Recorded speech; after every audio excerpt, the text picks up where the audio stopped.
Your thumb rests heavily against the glowing glass screen. The feed slides upward in complete and silent motion.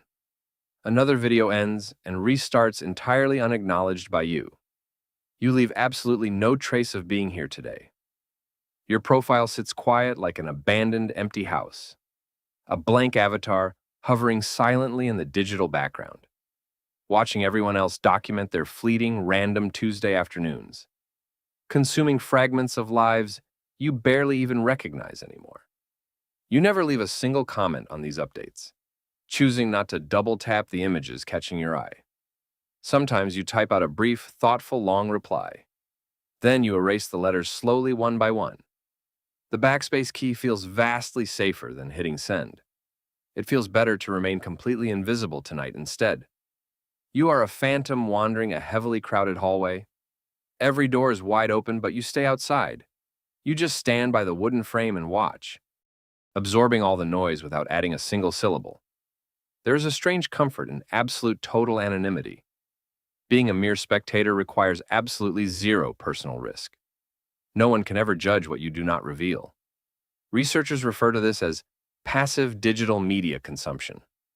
They note it protects users against immediate social rejection. But safety usually demands a very heavy psychological toll. You build an invisible digital fortress out of silence. Every time you withhold your voice, you thicken walls. The hesitation stems from a deep fear of inadequacy. Psychologists find constant lurking breeds intense silent upward comparison. You evaluate your raw reality against their edited highlights. The gap between those two worlds feels utterly insurmountable. So you quietly decide it is better not to play. Opting out completely feels like taking back your control. If you never post, you can never fail publicly. Yet you remain here scrolling at 2 in the morning, feeding your undivided attention into the exact same machine. You reject the modern game but cannot look away. This creates a quiet but incredibly heavy internal friction. You starve for connection while actively hiding from crowds. Your brain registers this as a persistent, lingering paradox, operating as highly visible to yourself, but invisible elsewhere. A lonely voyeur, trapped behind a mirror of glass. You know their morning routines and favorite local cafes, memorizing their ongoing relationship struggles and their new jobs. They know absolutely nothing about the air in your room. This strange asymmetry creates a false sense of intimacy. You feel close without risking any actual real vulnerability. Parasocial relationships bloom in the dark soil of isolation. You borrow their temporary joy and their fleeting grief. Then, you swipe away, returning to your own ceiling.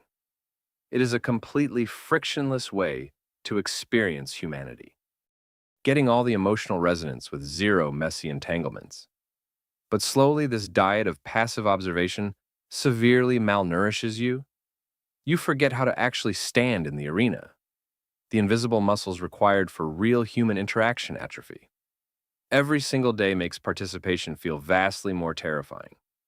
The internal threshold for sharing a part of yourself rises.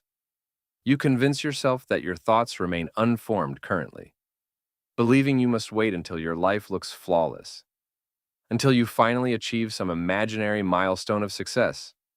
Only then will you bravely step out of shadows.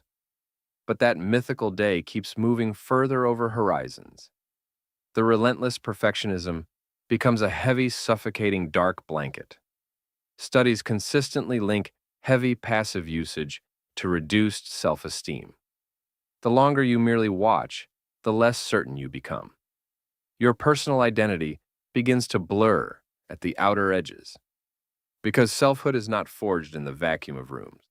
It is actively shaped by bouncing off other real people, by saying something slightly foolish and surviving the awkward aftermath, throwing a raw, unpolished thought into the void, completely unbothered.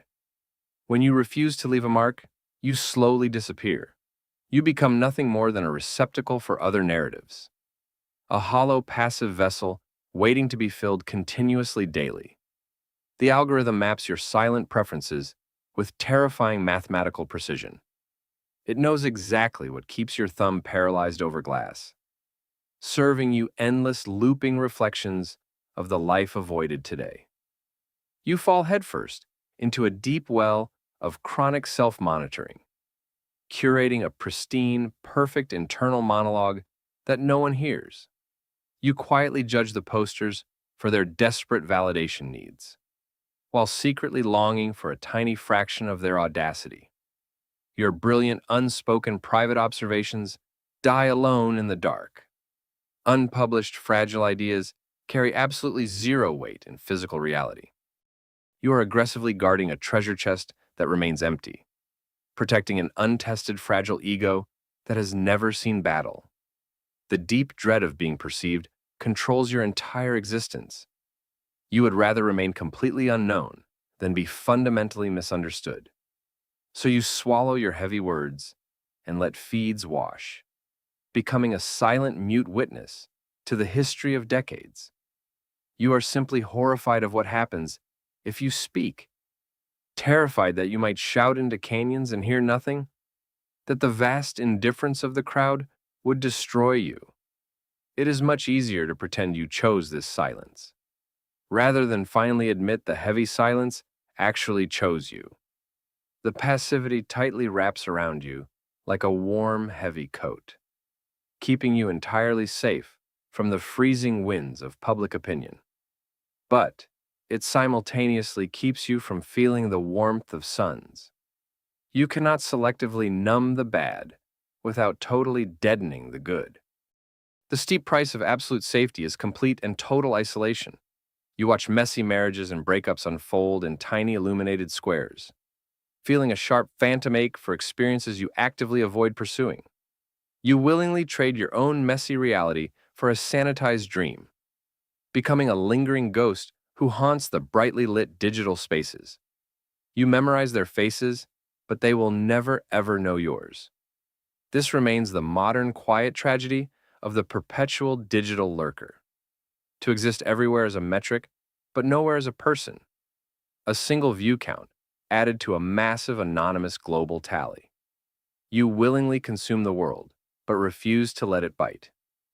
Thinking this hard boundary makes you infinitely wiser than careless posters. But supposed wisdom without action is just severe anxiety dressed up. You are perpetually waiting for a perfect moment that simply fails. A distant mythical day when you feel brave enough to press. But real courage is never found by sitting comfortably in darkness. It is only built by stumbling blindly under the harsh spotlights. The algorithm does not care if you ever decide to join. It will gladly take your silent, undivided attention until nothing remains. You are the only one who can break this invisible spell, leaving your digital footprint in the fresh, unmarked snow of tomorrow. Or maybe you will just keep watching the storm from inside, remaining a complete mystery to a world that never even asked. Subscribe if you would rather look closer at what runs underneath. Join this channel if you want to notice these behaviors sooner.